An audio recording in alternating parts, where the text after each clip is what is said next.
Welcome to news Telugu. తిరుమలలో భక్తుల రద్దీ నెలకొంది. రోజుకి 64,861 మంది భక్తులు స్వామివారిని దర్శించుకున్నారు.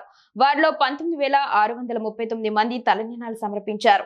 తమ మొక్కులు చెల్లించుకున్నారు. ఒక్కరోజే హుండీ ద్వారా 3.65 కోట్ల రూపాయల ఆదాయం తిరుమల తిరుపతి దేవస్థానానికి అందింది. స్వామివారి దర్శనం కోసం భక్తులు వైకుంఠం క్యూ కాంప్లెక్స్ లో వేచి ఉండనక్కర్లేదు. క్యూ లైన్ల ద్వారా నేరుగా దర్శనానికి వెళ్లొచ్చు. అన్ని రాష్ట్రాల రాజధానిలో శ్రీవారి ఆలయాలను నిర్మించడానికి అవసరమైన స్థలాన్ని సేకరించే పనిలో పడింది టీటీడీ. ఈ క్రమంలో పాలక మండలి చైర్మన్ బిఆర్ నాయుడు రంగంలోకి దిగారు.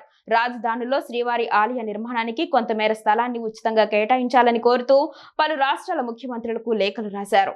టోకెన్ లేని భక్తులకు శ్రీవారి సర్వదర్శనానికి 8 నుంచి 10 గంటల సమయం పట్టింది. క్యూ లైన్లలో ఉన్న వారికి టీటీడీ సిబ్బంది అన్న ప్రసాదాలు, మజ్జిగ, మంచినీరు, అల్పాహారాన్ని పంపిణీ చేశారు. కాగా దేశంలో ఉన్న అన్ని రాష్ట్రాల్లోనూ శ్రీ వెంకటేశ్వర స్వామివారి ఆలయాలను నిర్మించాలని తిరుమల తిరుపతి దేవస్థానం సంకల్పించింది.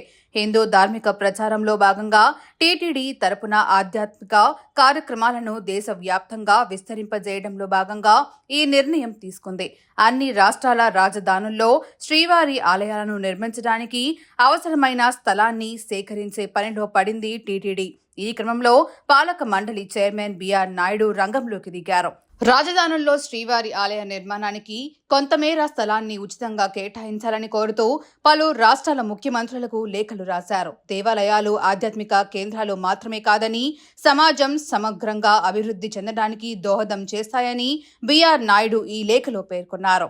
దేశాభివృద్ధిలో టెంపుల్ టూరిజం ప్రత్యేక పాత్ర పోషిస్తుందని, ఆధ్యాత్మిక వైపు అందరూ అడుగులు వేస్తున్నారని, ప్రతి రాష్ట్ర రాజధానుల్లో వెంకటేశ్వర స్వామి ఆలయం ఉండాలని అభిప్రాయపడ్డారు.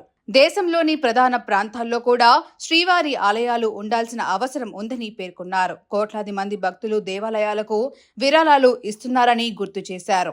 వాటిని విద్య, వైద్యం సహా ఇతర సేవా కార్యక్రమాల కోసం ఖర్చు చేస్తున్నామని అన్నారు. మన సంస్కృతి, వారసత్వ పరిరక్షణకు దేవాలయాలు ప్రధాన పాత్ర పోషిస్తాయని స్పష్టం చేశారు.